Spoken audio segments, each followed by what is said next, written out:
as we know, it's just we enter every year and it's like, is this the Ravens' time? Is this Lamar Jackson's turn? Can they get past the Chiefs and all of these other, stalwarts of the AFC? But it's always really about Kansas City when we're talking Baltimore. This potentially, Adam, as I send it back to you, potentially is a game changer in that you get a very talented quarter at a discount price.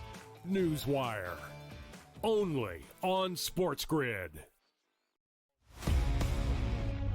We are seeing unbelievable temperature surges over the past couple days. So I wanted to ask you this question to let the people know, how do we account for that in our handicapping? Two good pitchers on the mound, but you look at a place like Wrigley Field, let's just say, 20-mile-an-hour winds blowing out, 90-plus degree temperatures. Is it almost like you say to yourself, you just have to fade the environment and not worry about the pitchers, because if we're hitting fly balls, they're going yard? Pro Baseball Today, only on SportsGrid. It was the first time, I think, in Dodgers history that the ballpark was full in the first inning. Everybody was there to see Shohei Ohtani throw his first pitch as a Dodger, and I had mixed emotions about this for a few reasons. Number one, it was a reminder of, wow, this is so crazy, right? You're watching him hit 98, 99, even 100 on the radar gun going, this guy's not human. Nobody should be able to be this good of a hitter or this good of a pitcher. Fantasy Sports Today, only on SportsGrid. I can't even believe I'm saying pitcher's battle and using the words Patrick Corbin. But can I tell you, Scotty, he's a different guy. He's a totally different guy with the Rangers than we've seen. I say this all the time. Don't worry about the first 5 innings. Don't even watch the first 5 innings in Texas Ranger games. Because for whatever reason, there's a ton of runs scored in the first 5, and then it just stops. It just stops. Game time decisions, only on Sports.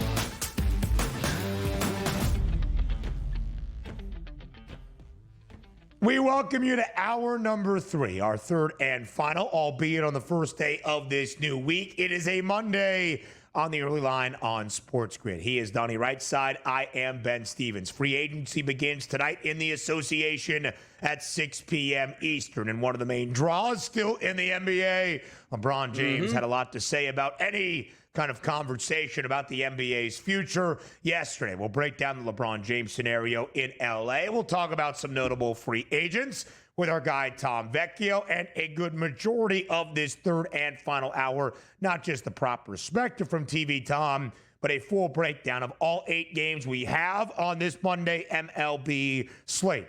Final day in June. Of course, America's birthday comes later on this week. It is the 4th of July. At this point of the calendar, DRS, a lot of focus on America's pastime as we break down everything happening in MLB, including all 8 of those games on this Monday.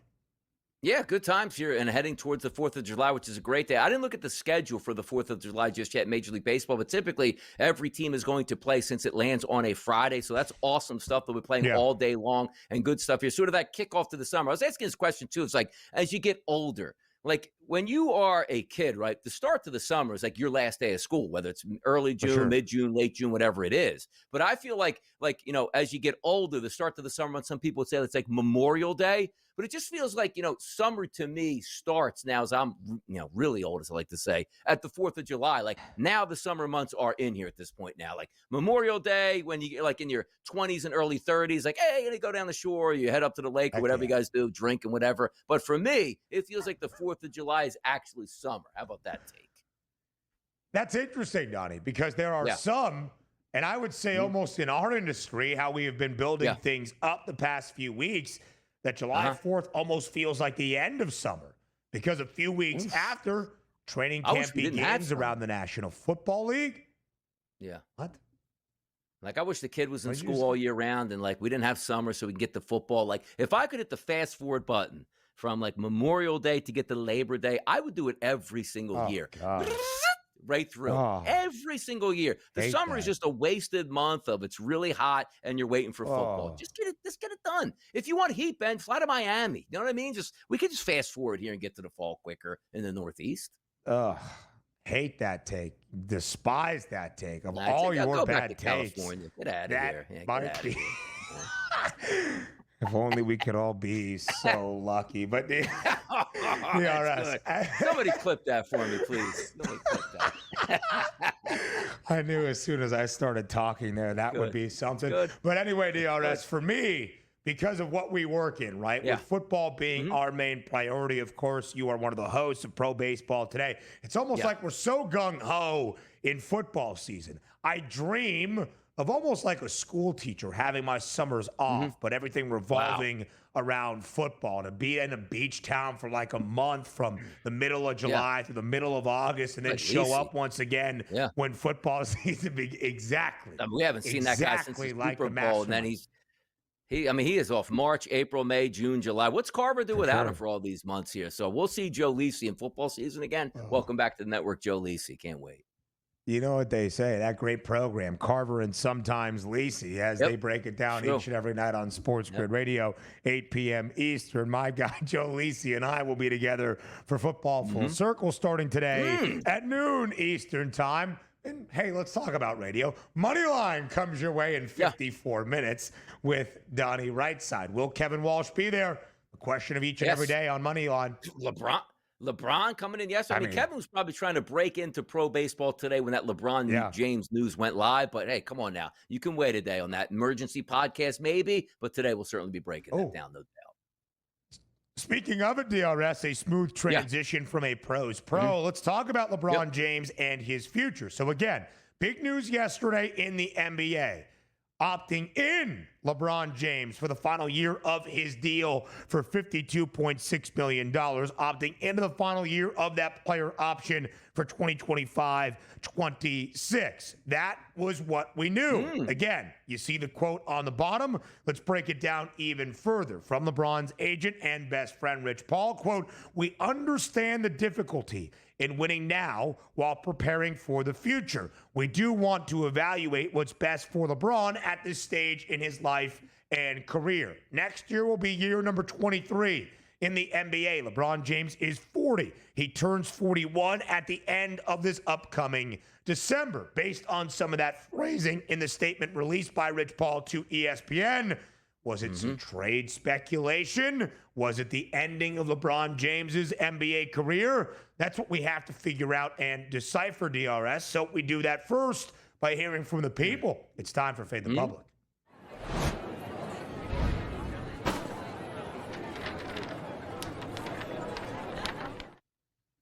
Will this upcoming season be LeBron James's final season in the NBA? The question to all of you at SportsGrid on Twitter. Yes or no? Your two options. Nearly 69% of the public saying yes. 2025-26 will be LeBron James's final year in the NBA.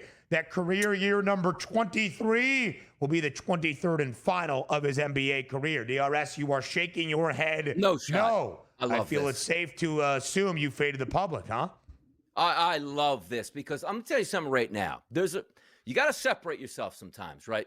You might hate LeBron James, and there's a lot of people rage clicking right now on this by just saying, hey, you know what? Yes, it's going to be his last year. I hope it's his last year.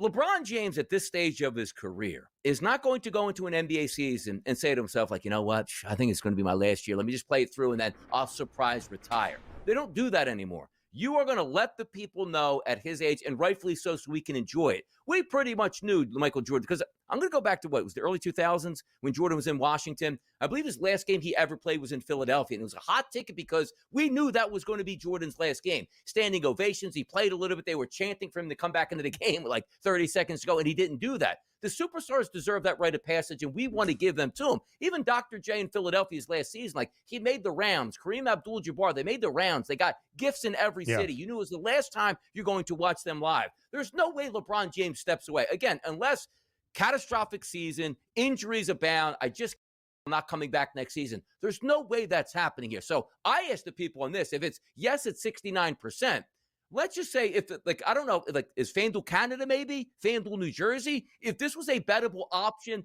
this would be one of my best bets of the entire season. Wow. That absolutely not. This is his last season in the NBA. No shot it's not. he's definitely going to play outside of catastrophic injury into at least next year. No doubt in my mind, Ben.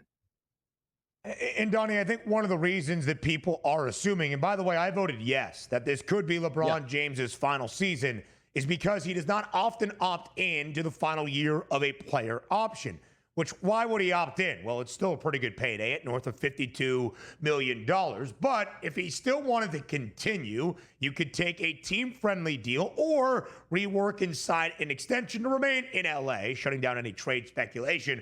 But a 2-year deal worth X amount of money, 3-year deal, whatever it might be. So opting in for one final year, I think, has led people to believe it is the final year of his career. And Donnie, I agree with the point.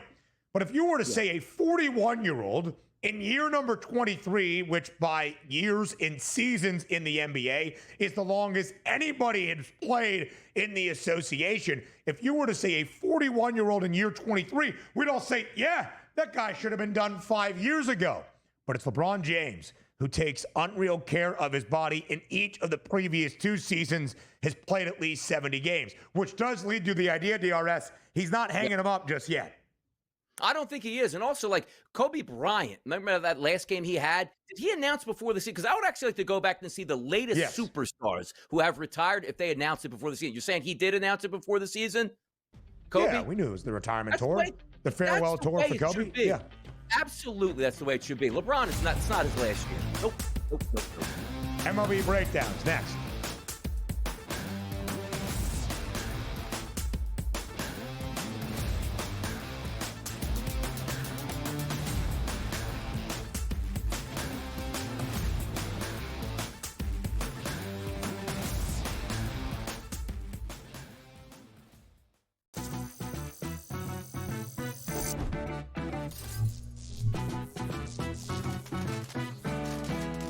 Playing online blackjack and want to try upping your odds? Well, here's a tip. Cheat cards tell you statistics for whether you hit or stand on every move. If you're into stats, this could be your ticket to winning. And it is totally legal. Now, go get lucky. See you in Las Vegas. Let's get lucky. The 2 guys that can do it all. Too much electricity this morning. This is a good time. We're having a lot of fun. I had to do a triple take. Ka-ching! Why? Because of parity. I didn't mean to offend. Yeah, it's not going to happen. Load management is a dirty word. Let him rip. You know what? Circumstances provide the results. What? How do you do this one? Oh, Donnie, you got such a good show there. A network that is booming. The Early Line, only on SportsGrid. The game is on. The stakes are high.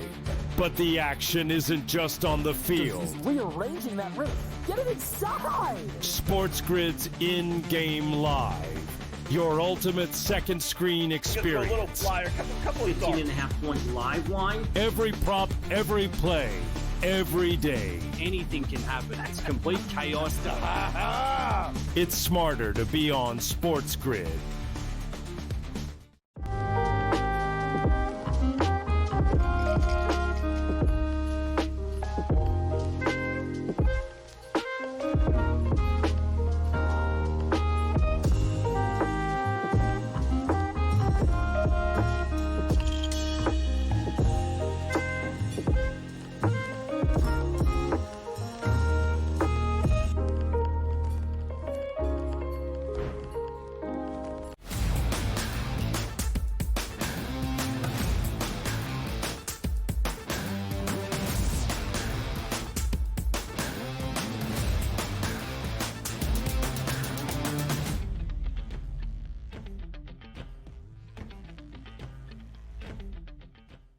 The final day in the month of June in an 8-game Major League Baseball slate to show for it. A big week, of course, in baseball. The 4th of July on Friday. That should be a full Friday slate around the bigs. But all 8 games today from the brilliant baseball mind that is Donnie Rightside, we break down for you here on TEL. All right, DRS, let's start in Philadelphia at the bank. The Phils return home after taking the weekend in Atlanta against the Braves, and now they get ready to welcome in the San Diego Padres. Really hefty price in favor of Philly, greater than 2 bills, minus 215.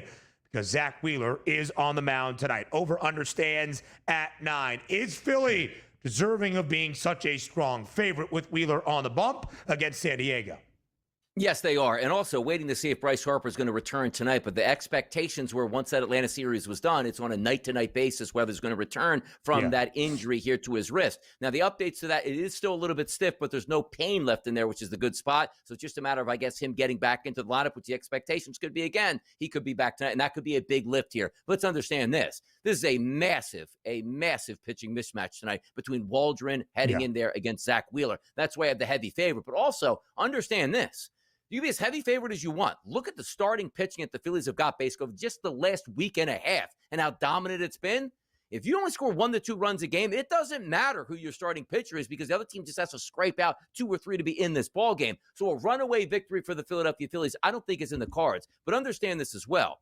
Whether or not Bryce Harper's back into the lineup, the Phillies still should hit Matt Waldron. Like, you take a look, he hasn't pitched in Major League Baseball this season. He's not a very good pitcher to begin with. And his minor league pitching here, 8 starts in the minors, a 5.04 ERA, which also means he was in between AAA, AA, and rookie ball putting up those stats. And sometimes you say, okay, he's back in full, put him up in the majors. His last start, 2 2.3 innings pitched. In his last minor league start, 5 earned runs, and he gave up a home run. So it's not as if he's coming up like, hey, 4 straight starts, didn't give up a run in the minors. He got torched in his last start. Then you go into Philadelphia. Wind blowing out to center field. Muggy conditions at first pitch of 85-plus degrees. The Phillies should win this game. Do I love the minus 215? No, I don't. Do I love the Phillies offense right now? No, I don't. But pedigree pitchers, I worry about against the Phillies. Waldron is not a pedigree pitcher. They should hit him tonight. A team total should be in place. And if you're looking for maybe a parlay piece, I would be really surprised if the Phillies lost that ball game today against the Pods.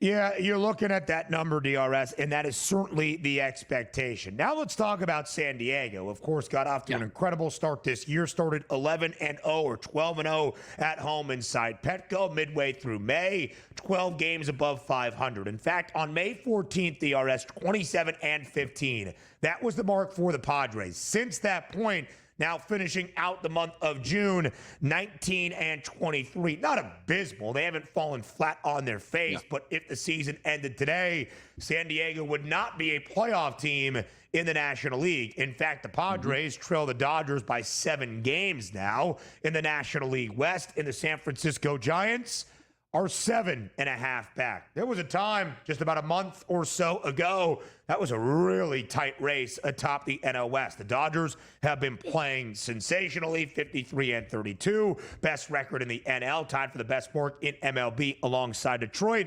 The Padres and the Giants have been floundering ever so slightly. In fact, the Giants, something you can't really have happen, DRS, lost the weekend against the Chicago White Sox. On the road on the south side, they lost their final 2 games to drop the 3-game set. It's the offense that's been an issue for the Giants, who were also swept in the midweek by Miami. The Marlins, the hottest team in baseball. They have won 7 in a row. Something you also really can't have happen, being swept by the Marlins. The last 2 teams to fall to that, the Giants and the D-backs, who were swept by Miami in Phoenix at home this weekend. So who bounces back this week between the divisional foes? We'll find out starting tonight in Arizona. Out in the desert, the D-backs playing host to the Giants, but with Logan Webb on the bump for SF. The Giants booked as a road favorite, now minus 138, that number. Total remains at 8. What's the play in the desert duel? Yeah, San Francisco should handle their business. Again, both these teams technically struggling here, but Arizona does have a very good offense. But Logan Webb's on the mound tonight. Last 30 days, Ben, he's got a 1.17 ERA, which is fantastic. And you take a look at his xFIP number here, a 66. That's tremendous. 100 is the baseline. He's at 66. His last 32 batters that he faced. How about a K rate, Ben, of close to 28%? How about an ISO power number of 105, a weighted on base percentage of 257? He's been elite this entire season. So if you go on the other side and say, well, Donnie, I really don't like that San Francisco Giants lineup. Neither do I. Rafael Devers has to kick it in gear. That team has to start to hit if they want to have any chance of making the playoffs. But today, Ryan Nelson is on the mound. His last 30 days, a 3.57 ERA. You go, ooh, that's really good. His xFIP number, though, 4.90. His xFIP minus now is a 121. 121. So I just told you in that analytical market, right? Logan Webb is a 66 at an analytical number for that XFIP minus. Ryan Nelson, 121. Massive pitching mismatch, the same way as we just talked about the Philadelphia Phillies taking on the Padres here. You go with the pitching, and the pitching there is with San Francisco tonight.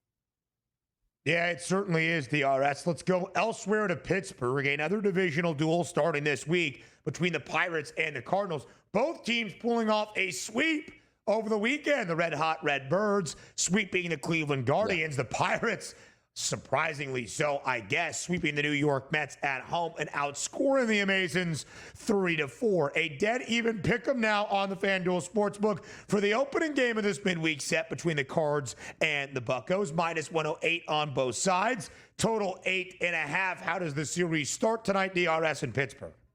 Don't love either one of these pitchers. Don't love either one of these lineups. But let's take a look, though. Like, that Pirates lineup has woken up, and sometimes you're just going to ride the hot hand. They're at home tonight, 80-degree temperatures. There is some rain in the forecast, but a wind that's blowing really from right foul pole to left foul pole won't have that big of a difference at only 5 to 6 miles per hour. Looking at both of these starting pitchers, you look at Andrew Heaney, his last 30 days. How about an ERA, Ben, of a 7, an XFIP number of a 4.63, and an XFIP minus of a 114. All above average. Eric Fetty is my worst pitcher on the card. His last 30 days, a 4.62 xFIP number, a 130 xFIP minus, and an xFIP 5.29, ERA 4.62. Stop the madness. Might just take it over tonight out there, huh? How about that? Come on. 9 runs inside PNC Park. Let's get it. More MLB breakdowns next.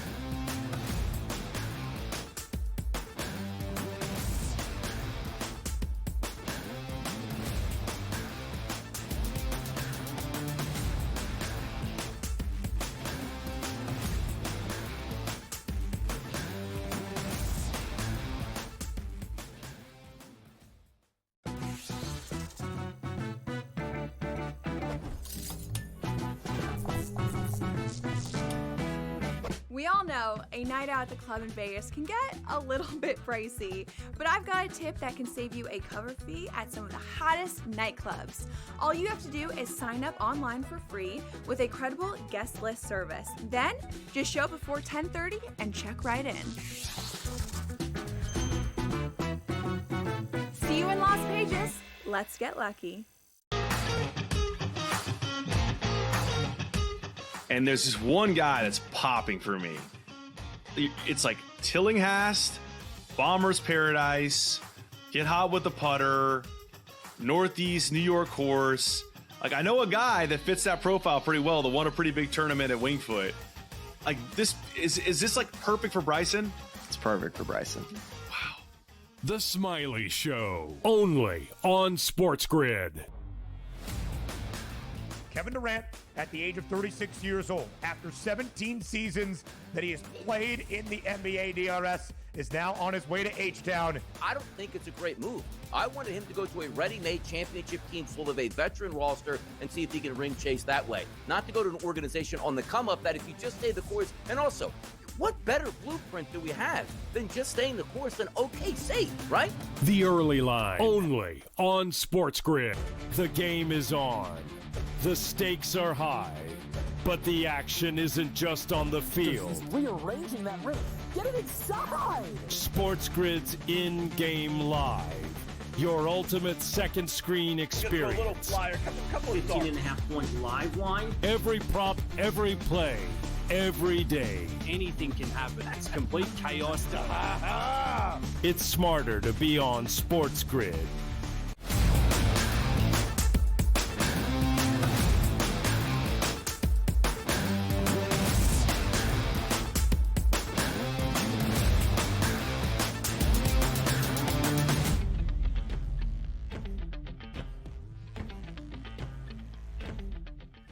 Up north we go as we continue our preview of our 8-game slate on this Monday in Major League Baseball. The final day in June, July on the horizon with a full Tuesday slate in the bigs. But tonight, DRS up in Toronto. Start number 3 of the year for Max Scherzer. Of course, returned last week for the first time since early March or late March, but early in in the season, he was okay. Tonight, the Blue Jays take on the New York Yankees. Carlos Rodon has been great this year for the Pinstripes.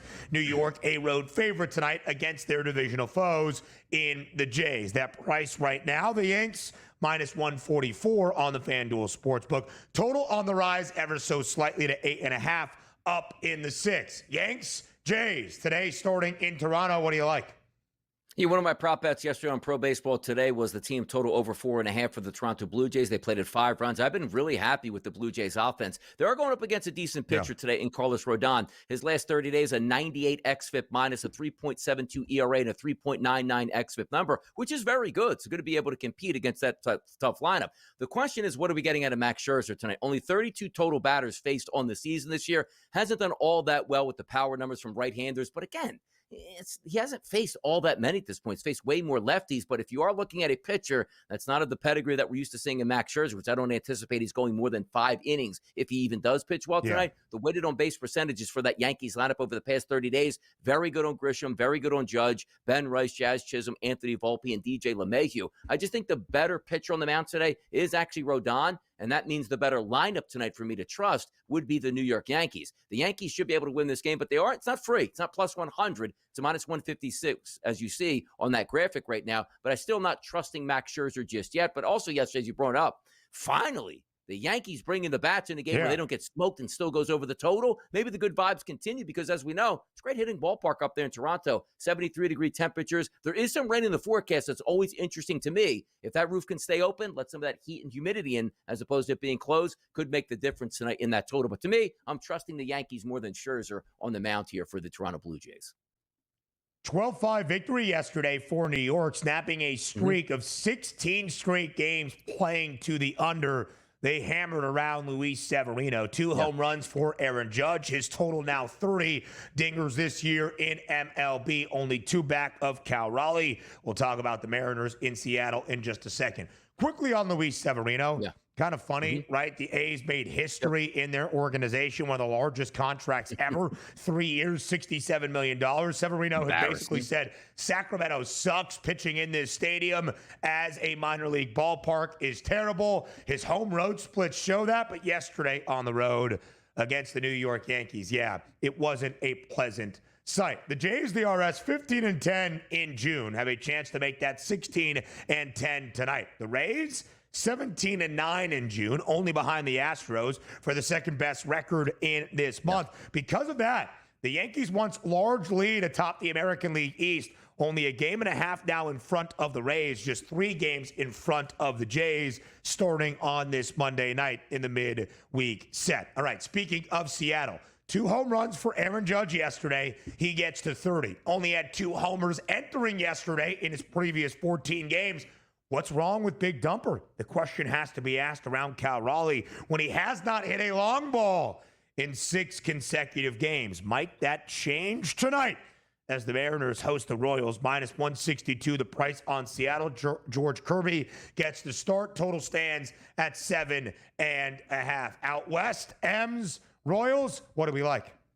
Yeah, here's the crazy part about it, too. First pitch out there, which is a night game, going to be 79 degrees. Is that the hottest degree temperature in the history of the city of Seattle at like 7 or 8 o'clock at night? Could it be here? So the heat and humidity might be able to creep in. We'll see what happens. But again, you see that total at 7.5, and there's good reason for that. You take a look at both of these lineups. Sure, there's some hitters that you would like to back, but if you're looking at the pitching prospects tonight, George Kirby, again, limited innings here over the past 30 days, an 80 xFIP minus, an ERA of around 3.5, but an xFIP number of 3.30. You love to see that. And you say, well, what are we getting on the opposite side? Michael Wacha, ERA 3.56, xFIP minus number under 100 with a 3.93 ERA. Anytime you have games in Seattle, it's almost like you don't even care who the lineup is. Just give me 2 decent pitchers, which you have, and you just can say, hey, you know what? What's this game? 3-2, 4-2, 4-3, something in that range. That's the way I would go. But it is interesting. Usually we're talking about like 68 degrees, 70 degrees. An extra 10 degrees could make a difference. Not for me tonight, though. I'm not looking at the batters. I'm looking at the pitchers tonight to keep that game under the total. It is why that total is 7.5, by the way, for Cal Raleigh to hit a home run tonight in the Northwest, plus 240. Not quite the short numbers we saw last week when he had 4 straight games of a home run. We finish out this 8-game slate next.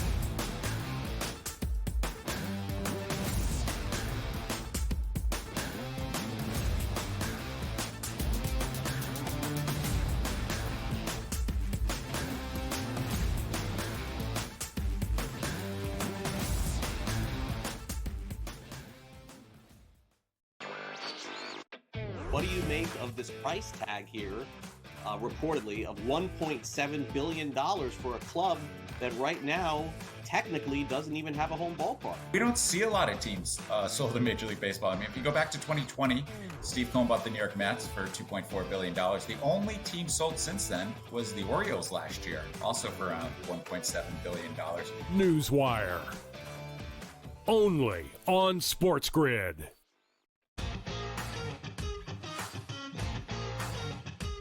And there's this one guy that's popping for me. It's like Tillinghast, Bomber's Paradise, Get Hot with the Putter, Northeast New York Horse. Like, I know a guy that fits that profile pretty well, that won a pretty big tournament at Winged Foot. Like, this is this like perfect for Bryson? It's perfect for Bryson. Wow. The Smiley Show. Only on SportsGrid. The two guys that can do it all. Too much electricity this morning. This is a good time. We're having a lot of fun. I had to do a triple take. Ka-ching! Why? Because of parity. I didn't mean to offend. Yeah, it's not going to happen. Load management is a dirty word. Let him rip. You know what? Circumstances provide the results. What? How do you do this once? Oh, Donnie, you got such a good show there. A network that is booming. The Early Line. Only on SportsGrid. I do believe that SJ now is the #1 player in the world. The things that he can do from the point of attack, offensively and defensively, his ability to drive downhill and score in all three levels. And the thing I like most about this young man at 26, he's so humble. He's so humble. And that speaks to the whole culture of OKC that Sam Presti and Mark Daigneault has built. Humble team, folks. Betting above the rim. Only on SportsGrid.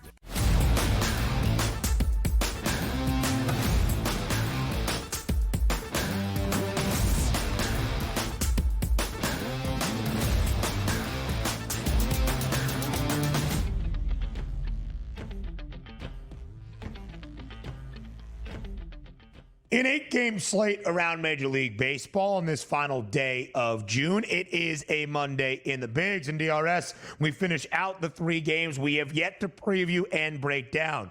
Let's head to Fenway. The Boston Red Sox sent out Garrett Crochet. Frankly, if it wasn't for Tarek Skubal being how dominant he has been this year, now 10-2, another gem last night on Sunday Night Baseball. First time in the Motor City since 2017 against the Twins. Crochet and even Houston's Hunter Brown would certainly be in the mix, but Skubal has the nod at this moment. Crochet in his debut year in Boston, though, has been sensational. The Red Sox tonight host the Reds, -178, the price on Boston, with Crochet on the bump. That total 7.5. Who gets the start for Cincinnati? It would be the rookie. Career start number 2. For Chase Burns, the #2 overall pick in last summer's draft. DRS was thrilling in his MLB debut last week against the Yanks. Struck out the side 1-2-3 in his debut inning, even putting 100 miles per hour on the radar gun, striking out Aaron Judge. The first 6 outs he recorded of his MLB career, all via the K. Tonight, he gets Garrett Crochet and the Red Sox on the other side. What do you like tonight in Fenway? Yeah, Chase Burns, right? Like the roller coaster. Like, oh, this is fun. You're going up the anticipation. Then you get the second order here and you drop down, and it was terrible here for Chase Burns. We'll see if he bounces back. But the one thing to understand, when you have a flamethrower pitcher, sometimes it takes, a couple games at least to get a book on the guy, or a couple of at-bats against the guy to see what he has. You might get that element tonight, because anytime we talk about Boston, 80-degree temperatures with the wind blowing out to left field, I don't care how significant, you're looking at the offense. But if we start with Garrett Crochet, his last month, a 52 xFIP minus number, which is incredible. An ERA of 2.10, phenomenal. An xFIP number of 2.17. That's a good hitting lineup for Cincinnati and fun, but he's been a great pitcher, and usually the better pitching holds down the better bats here. But again, with Chase Burns, you see that 7.5. There is a chance that he goes right through like a hot knife through butter that first time around, because throwing 100 and 100 plus is jarring, specifically if you don't know about his breaking ball tendencies and how active it is. You want to get a look, as you saw in his last start. So I lean once again to the under in Boston tonight. It is a heavy favorite where you could get a Chase Burns start where he goes 5 innings and they can't touch him, because it's not a great lineup per se from the Boston Red Sox, even though they do hit right-handed pitching fairly well over the past month. For me, Boston should win this game. They do have the better pitcher, but I don't know what I'm getting out of Burns. Maybe it was a lot of, hey, you know what? I was really excited in start number one, got off to a hot start. Maybe I should measure myself a little bit better. Maybe I should get a better game called. Maybe listen to the catcher more a little bit if I'm shaking him off some of those signs. I still look for the under, but it's intriguing to see what Burns does tonight in that bounce back start after that phenomenal first and second inning that he had last time out. Did give up 3 earned in that third, I believe. The Reds did come all the way back to win that game in extras. However, the talent and potential for Chase Burns is certainly there. The Red Sox, by the way, DRS, last weekend in the opening game of their set out in San Francisco with all the notoriety following the Rafael Devers trade to the Giants, the Red Sox won that. They were 3 games above 500, 40-37. Since Boston has now dropped 7 of its last 8 games, and the Red Sox are now 3 games sub 500. Cincinnati 4 games above. The Reds trying to be a playoff team, and I want my Reds, who are 44-40, to get to 80 wins, more than halfway there through the midway point of this MLB season. Let's head out to Arlington tonight. A Texas tussle between the Rangers and the Orioles. Much like last week, DRS, same kind of story in previewing these matchups. 2 teams that have largely been disappointing this season. The Rangers still 41-33, a few games below 500. The Orioles, even worse than that, 36-47, 11 games sub 500 in the cellar of the American League East. And for the Rangers, it is the same story. They do not allow you to score a lot of runs, but they can't really score offensively on the other side. Despite the Yankees playing 16 consecutive games to the under, that streak snapped on a Sunday. The team that has played the most unders and has the highest under percentage in the bigs, you bet it's in Arlington, that being the Rangers. 54 of 84 total games to the under this year. Tonight, the Rangers taking on the O's, and DRS, that total 8.5. Patrick Corbin gets the start for Texas, but Baltimore, an ever so slight road favorite on the road in Arlington. Yeah, take a look at Corbin. He's actually got a 98 xFIP minus, which is right around average, which you'll take out of his performances. His ERA over the past month, though, is elevated at a 5.08. Here's the question, though. Corbin is a lefty. Corbin has decent statistics, but doesn't strike guys out. Sooner than later, that gets you into a lot of trouble. But you look at the lineup tonight for the Baltimore Orioles over the past month, they don't hit left-handed pitching all that well, and that's always something to keep an eye on. Now, let's get to the other side and even have more fun. Trevor Rogers is on the mound. Only 64 total batters on the season that he's faced. He's also not a strikeout guy. Only 42 batters in the past month that he's faced, guys. He actually has a very good ISO and weighted on base percentage. But here's the kicker. Looking at that lineup coming into today for the Texas Rangers against lefties over the past month, Sam Haggerty has 25 at-bats. His weighted on base percentage against those left-handed pitchers of 465. Wow, that's awesome. Adolis Garcia at a 521. Tremendous. Again, limited at-bats, 25 and 19 respectively. The rest of the lineup, I'm going to read you their weighted on base percentages, Ben. Seager, 194. Simeon, 242. Heim, 064. Higashioka, 192. Young, 210. Foscue, 0. Hellman, 0. They don't hit left-handed pitching for power whatsoever. They don't strike out a lot, but there's no power numbers. It's hard to say you're going to get 9 runs. Say, boy, these 2 pitchers, these 2 lineups, they should really hit. They don't against lefties, and you just have to ride that trend. Feels like another under to me down there in Texas. Yeah, 8.5 too, maybe a little bit of wiggle room for this team in Texas that plays so many unders, more than 65% of their games. Donnie, we did mention that the Tampa Bay Rays, second best record in June in the bigs, 17-9, 2 games behind Houston for that best mark in this month. One final game for Tampa tonight against the Athletics, 2 teams playing in minor league ballparks this year. The Rays did lose the weekend. Really high-scoring series against the O's, including on Friday. Baltimore winning 22-8. The Rays returned with 15 runs on Saturday. They did not win, though, 2 of those 3 games, nor the rubber match yesterday. Today, Tampa minus 180 against the Athletics. Over-under stands at 8. DRS tonight in Tampa. What's the play?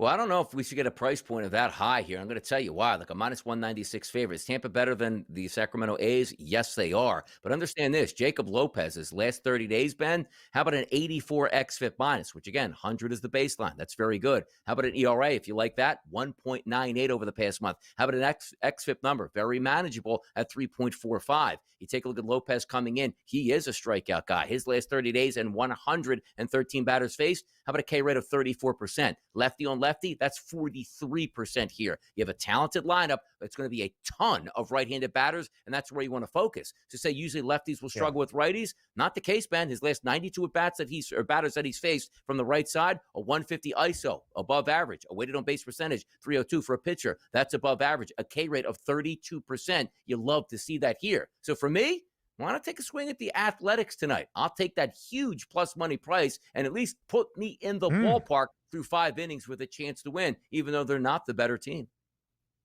17-9, that record for the Rays. DRS, that the 8-game slate on this Monday in MLB.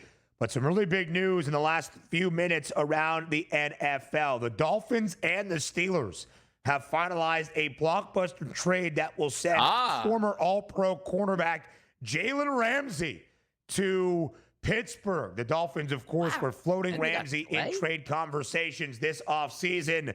The Dolphins send Ramsey to the Pittsburgh Steelers. The Steelers are loaded in on making 2025 DRS maybe their most successful in a while. How about that? I like the move, but again, you got Slay as a free agent. You already have Porter on the opposite side, so Ramsey's going to slide in. Who takes that slot spot right here? But more good players is never a bad issue, and that's a good player here for the Steelers getting added. And listen, Aaron Rodgers is there. We don't expect it to really elevate the offense all that much. Defense has been the reason for consistency last few years in Pittsburgh. More next.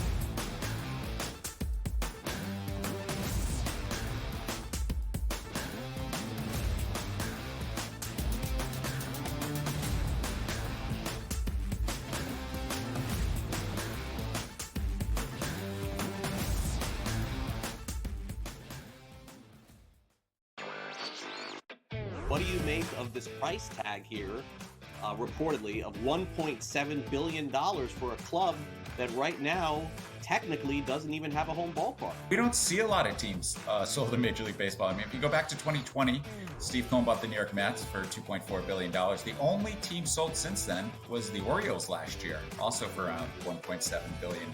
Newswire. Only on SportsGrid.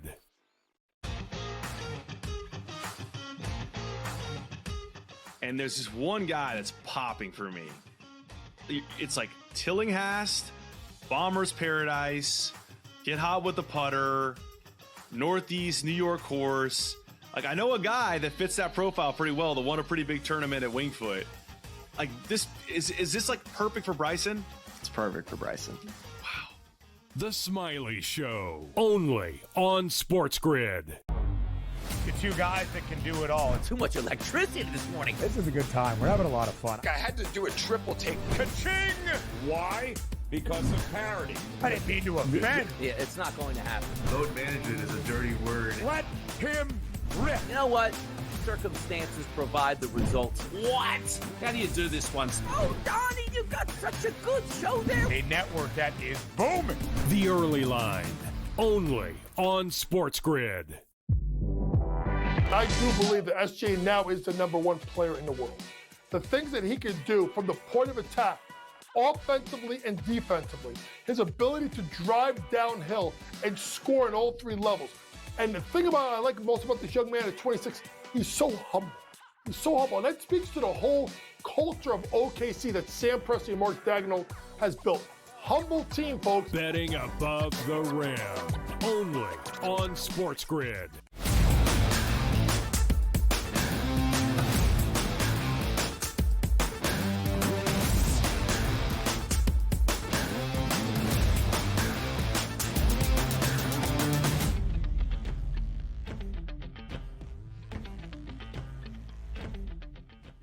Live right here on the Early Line on SportsGrid. The jack of all trades is in the perfect spot. That is the prop perspective on this Monday with TV Tom Vecchio of SportsGrid. Tom, as always, we appreciate the time. And Tom, we just had about 45 seconds right before the end of our final segment to hit that breaking news around the NFL. The Miami Dolphins are trading Jalen Ramsey to the Pittsburgh Steelers. Jack of all trades. We'll talk NFL, NBA free agency, and some offseason moves already. And, of course, some plays around MLB on this Monday. But we get your thought first on the Dolphins trading Ramsey to the Pittsburgh Steelers. The Steelers adding a 3-time All-Pro cornerback who, of course, in his last season in Miami, played all 17 games but was not a Pro Bowler. Tom, what do you grade this move for the Steelers who are trying to go all in 2025? Well, thanks for having me. I think it's an okay move for them, a B plus move, whatever you want to call it. Frankly, I don't see a path forward for the Steelers. Like, at best, they're a wild card team. Frankly, I see them starting and bringing in Aaron Rodgers just so Mike Tomlin can sustain his above 500 record season year in and year out, whatever you want to call it. Like, they should just be tanking for one of the top quarterbacks coming out next year instead of trying to maintain this silly record, because they're not in a spot to compete within their own division and they're not in a spot to compete within the AFC. So this is just a wasted year to bring in Rodgers when they could be setting things up for the future for a team that has traditionally been great. This is a wasted year for them. Oh, but yes, love to see that here. It's a big move here, certainly for the Pittsburgh Steelers. You never can have enough good players here, and maybe it does sustain something for Pittsburgh. They'll be excited as a fan base, no doubt about it. But let's get over back to the NBA. Exciting for a fan base, the Los Angeles Lakers. I'm seeing both sides of this, Tom. LeBron opting back in. He wants long-term success. How long is he going to play for here? Are you either in or are you out at this point? LeBron James coming back to the Los Angeles Lakers. The impact is what for you, Tom? I mean, I didn't expect him to go anywhere else, if I'm being honest. So whether he opts in or he opts out and restructures his deal, like, I didn't see this as changing dramatically. I think their odds are where they should be. I think, again, looking to them in some type of Western Conference future is probably the best route to go. And, we're going to have this conversation throughout the year. And I really think it'll come down to how much interest I have in them, and a lot of people, is where the seedings end up. Because if you give me the Lakers at a decent price and they can end up on the opposite side of the bracket compared to the Thunder, then we're working with something. Again, I think they are in a spot to make moves, continue to make moves. Again, because LeBron may not be there for too many more years, they want to push all chips to the middle. And they can take down a team like Minnesota. They can take down a team, at least in my mind as of now, like an upstart Rockets team who, they were in the playoffs last year. I don't think they'll be as good as they were last in terms of record-wise. Team-wise, they may be better overall, but their record won't be there. If the Lakers can land in the right spot, there's a path to them getting to the Western Conference Finals. A 15-1 price, Tom Vecchio, on the LA Lakers to win an NBA championship. It is the fourth best number for any team from around the Western Conference. Of course, in the statement released by Rich Paul yesterday, there was some implied pressure perhaps put on Rob Pelinka and that LA front office to go out the remainder of this summer, fortify that front court, build a championship caliber roster around LeBron and Luka. So let's talk about some of those notable free agencies as free agency begins tonight at 6 p.m. Eastern time. You look at those notable free agents, it might not be the most star-studded or marquee group, but Miles Turner tops this list, has spent all 10 years of his NBA career in Indiana, of course, helping the Pacers reach the NBA Finals. Josh Giddey, some veterans in Chris Paul and Al Horford. And how about Ty Jerome, the high school mate of our producer extraordinaire, Joe Frizo? When you look at either those free agents, Vecchio, or some other names that come to mind, who do you think has the potential to make the biggest splash in this market when free agency begins later today? Yeah, so this class seems a little weak overall, and that's largely because so many players opted out and then re-signed over the past few days, whether it be Ahari and Julius Randle, Naz Reid, et cetera, et cetera. So the list could be a little bit better than it is right now at face value. But, I think Josh Giddey, if he were to go to a contender, could play a very solid role. When it comes to someone like Miles Turner, I think he wants to stay with the Pacers just because he's been there his entire career and he does play, pivotal role to them. But, man, he would be a great acquisition for another playoff-bound team if we don't expect the Pacers to compete. So if he's if he re-signs with the Pacers, I expect him to be there for his entire career. But there's got to be a path forward to him, or a path forward for other teams making a run at him, because he's a player that other teams have won, whether it be a Lakers who have taken runs at him over the past few years. I think he could play a pivotal role on a contending team if he's not going to re-sign with the Pacers long term. The NBA officially getting to its offseason here, free agency, a lot of fun, summer league coming up. We just had the draft there. Ace Bailey is going to be a Utah Jazz as it appears, but let's transition back over to Major League Baseball, Tom, the home run market. Tom's bombs here.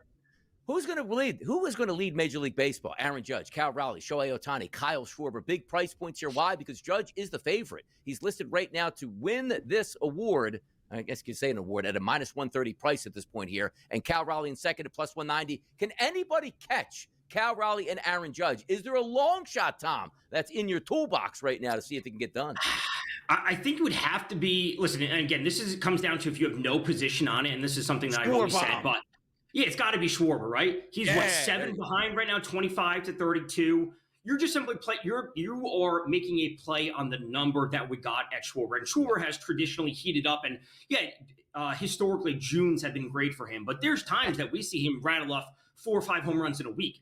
So if you were saying, okay, it's like roughly the halfway point of the season, if you just want to have a little bit of action to wind down the end of the season, Schwarber would be the play to make. You're not betting on Raleigh, Judge, or Ohtani at that price. Eugenio Suarez, I believe he will be eventually traded at some point, which could impact his home run projection because if he's changing parks, that'll be vastly different. But if you want to have a little bit of fun, very small unit, or not a unit, but like a quarter unit on Schwarber, that's the fun play to make. Well, if we compare the top two guys, Vecchio, with Cal Raleigh not being the minus money favorite and yet 2 homers in front of Aaron Judge, end of this season, who ends up with more dingers, Big Dumper or Captain number 99 in pinstripes? Honestly, if you believe it's going to be Cal Raleigh, you should just be making him play on the MVP odds because those are much longer, and that would just put him in a spot to potentially compete with Judge to win it rather than just something that's a little bit highly variable like home runs. You think you would have to get 60 plus, if not flirt with that American League record that Judge set a few seasons ago. Donnie, enjoy the money line. Vecchio and I continue next.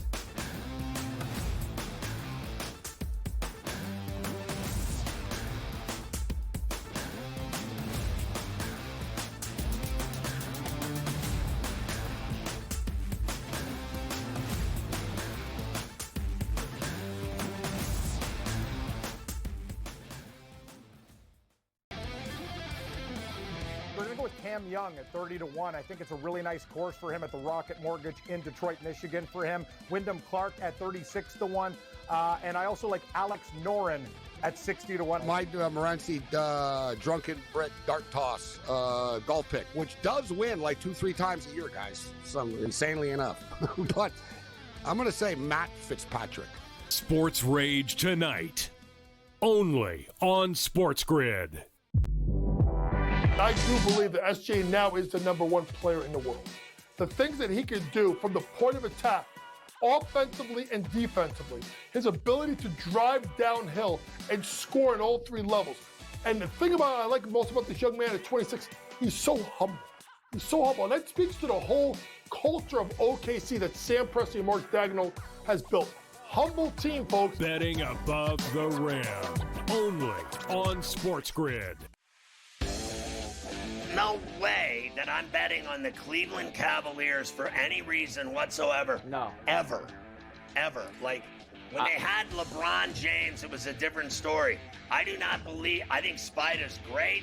He's no LeBron. I don't see him carrying them to a title.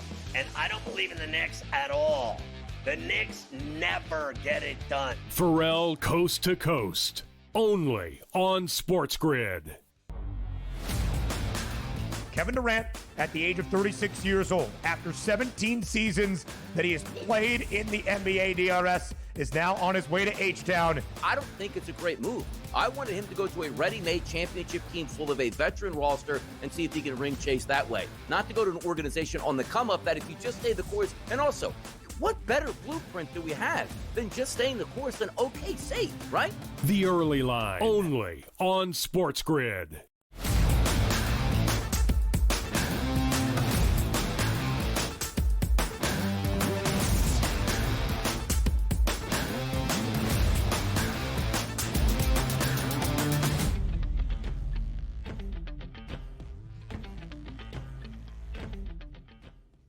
Live right here on the early line, rounding out our 3 hours together on this Monday. Tom Vecchio still here. And Vecchio, as we welcomed you on, and right as we were all reacting to it, we had that breaking news of the trade between the Dolphins and the Steelers that sent Jalen Ramsey from Miami to Pittsburgh. The Steelers trying to be all in as much as possible.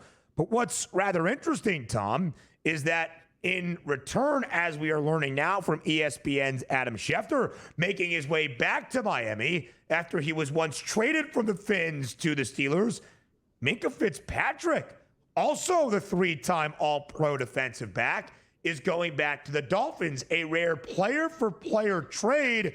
But unlike Ramsey, who has not been a Pro Bowler either of his 2 years in Miami, Fitzpatrick has been a Pro Bowler 3 consecutive years, including last season for Pittsburgh. So Minkah Fitzpatrick, younger, more recently a Pro Bowler, traded to Miami. In return, Jalen Ramsey now in Pittsburgh. Interesting development to this trade between the Steelers and the Dolphins. Yeah, I would say this takes what I said about the Steelers and even furthers that, like giving up a younger, better player when it's all said and done. I don't think is the right path. Obviously a good move for the Dolphins, and it strengthens them to potentially be in a spot to win a wild card. I don't think they're as good as the Bills to compete in the AFC East, but them taking a wild card spot is certainly on the table this year. It's certainly not going to be easy. I think the Pats are going to be vastly improved this year compared to where they were last year. Same thing with the Jets, not vastly improved, but certainly the Pats. Good move for the Dolphins. Get a little bit younger, wild card spot for them. Yeah, Vecchio, I kind of agree with you in terms of the overall assessment. It's notable from name and notoriety. In the acquisition of Jalen Ramsey, does it elevate the ceiling in the Steel City beyond perhaps a winning record or maybe even 10 wins in a playoff spot? Does it change the tune that this is the year for the first time since 2016 Pittsburgh finally wins even one playoff game? Not so sure. The Dolphins kind of flirting with around 500, it would seem, this year. All right, Vecchio, before we close out, let's talk a little bit of Major League Baseball on this Monday, final day in June, 8-game slate. Let's head out to the desert between the D-backs and the Giants, two divisional foes in the National League West, who were both most recently swept this past week by the Miami Marlins. Arizona over the weekend, the Giants last week, and then lost a weekend in Chicago against the White Sox. The Giants a slight favorite on the road today against Arizona. Why? Because Logan Webb gets the start for the Giants. How do you think he will perform against the Snakes on this Monday night? Logan Webb is awesome. He's one of the best pitchers in the league this year. He's seen a vast improvement in his strikeout rate. It's up to 27% this year. I want to be on the record in saying that I think Logan Webb should be on the World Baseball Classic roster next year. He's that good of a pitcher. I like what I've seen from Arizona in terms of their offense, but it's vastly inconsistent. And when we look month over month, their strikeout rate is actually increasing 20, 21, 22%. Obviously, it's a smaller sample size just by going month by month. But what I also love from Logan Webb is that he never gets blown up. Like, he's never giving up home runs. He's never giving a lot of, hard contact. So he can legitimately go 6-7 innings, as we often see him do. And even if his strikeout rate isn't the highest on a per game basis, the length of the game will be there for him to go over 5.5. So I saw it at minus 130. I saw some minus 135s out there. Always shot for the best line available. But 27% strikeout rate is a career high for him. He's in a great spot to continue the length and go over 5.5 today. For right now, though, we recommend you go to the FanDuel Sportsbook. All right, Vecchio, that second prop on the board, or the second play on the board, I should say. Two teams this year playing baseball in minor league ballparks, but the Rays doing that much more successfully. They are 17-9 in June. Today it's Tampa and the Athletics down there in Florida. What do you like in this matchup? I like runs, as no surprise as we've seen. It's also important to note that the Tampa Bay Rays are barely playing any home games throughout July just because the MLB has changed their schedule because they know that there's so much rain. So they have 3 home games. Then they're on the road for, I think, 12 or 15 straight games. So essentially, I want to strike when the iron's hot because we don't know how many overs we could potentially get in with the team. But if we're at home and we get an 8 number for them, I think this is the time to go over. Great weather. Yeah, there may be a little bit of rain, but they've been scoring a ton as of late. Give me over 8 today. That total is 8 right now. The over has the juice at minus 120. A great breakdown from the prop perspective and the jack of all trades. TV, Tom Vecchio, always delivering. Tom, thanks for being here on this Monday to help us close out the show. Thanks for having me. As always, Vecchio, I'm sure we will talk later on this week. That does it for us on this Monday. On the Early Line show returns tomorrow, 8 a.m. Eastern time on SportsGrid.